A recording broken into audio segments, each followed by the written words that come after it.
ఇదంతా Abu Dhabi airport. Abu Dhabi దిగిన తర్వాత మనం దుబాయ్ అంతా వెళ్ళటానికి కోసమని ఆన్ అరైవల్ వీసా అని ఇస్తారనమాట. అది తీసుకోవాలి మనం. అది తీసుకోవడానికి వెళ్ళామన్నమాట. అది తీసుకోవడానికి వెళ్ళినప్పుడు వెరిఫికేషన్ అంతా అయిపోయిన తర్వాత పేమెంట్ చేయమన్నారు.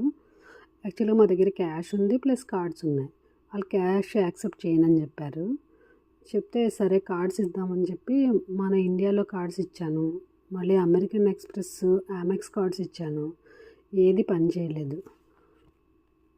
వాళ్ళేమో కార్డ్స్ తప్ప క్యాష్ యాక్సెప్ట్ చేయరట. అప్పుడు ఏం చేయాలి అని వెయిట్ చేస్తూ ఇంకా ఎయిర్పోర్ట్లోనే ఉండాలేమో 2 days అనుకున్నాము. ఇంతలో ఒక ఆయన్ని రిక్వెస్ట్ చేసాము. ఆయనేమో నాకు అవ్వదండి, నేను అలా చేయను పేమెంట్ అని అన్నాడు. తర్వాత అలా వెయిట్ చేస్తూ ఉన్నాము ఎయిర్పోర్ట్లోనే. వెయిట్ చేస్తుంటే ఒక ఆయన వచ్చాడు, మన ఇండియనే. జస్ట్ ఆయన అడిగాడు అనమాట, మీరు వీళ్ళ కోసం పేమెంట్ చేస్తారా కార్డ్తో అని. అనగానే ఓకే డన్. నిజంగా అసలు దేవుడిలా వచ్చాడు అనిపించింది. ఎందుకంటే లేకపోతే ఆ 1 day ఆ నైట్ ఆ డే మొత్తం మళ్ళీ ఫ్లైట్ స్టార్ట్ అయ్యే వరకు అక్కడే ఉండాల్సి వచ్చేది మేము. లక్కీగా ఆయన పేమెంట్ చేయటం వల్ల వచ్చింది. మన కార్డ్స్ ఇంటర్నేషనల్ ఏదైనా ట్రిప్కి వెళ్ళినప్పుడు అన్నీ యాక్సెస్ ఉన్నాయా లేదా అని చెక్ చేసుకుని వెళ్ళాలి.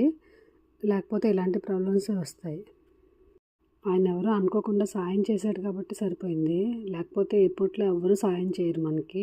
ఇలాంటివన్నీ చూసుకుని వెళ్తే చాలా మంచిది. లేకపోతే చాలా ఇబ్బంది పడతాం. అదంతా కంప్లీట్ చేసుకుని బయటకు వచ్చేటప్పటికి 2 అయింది. వచ్చిన తర్వాత బయట క్యాబ్స్ దొరుకుతాయి ఇక్కడ హోటల్కి వెళ్ళటానికి. అక్కడి నుంచి 5 kilometers కూడా ఉండదు.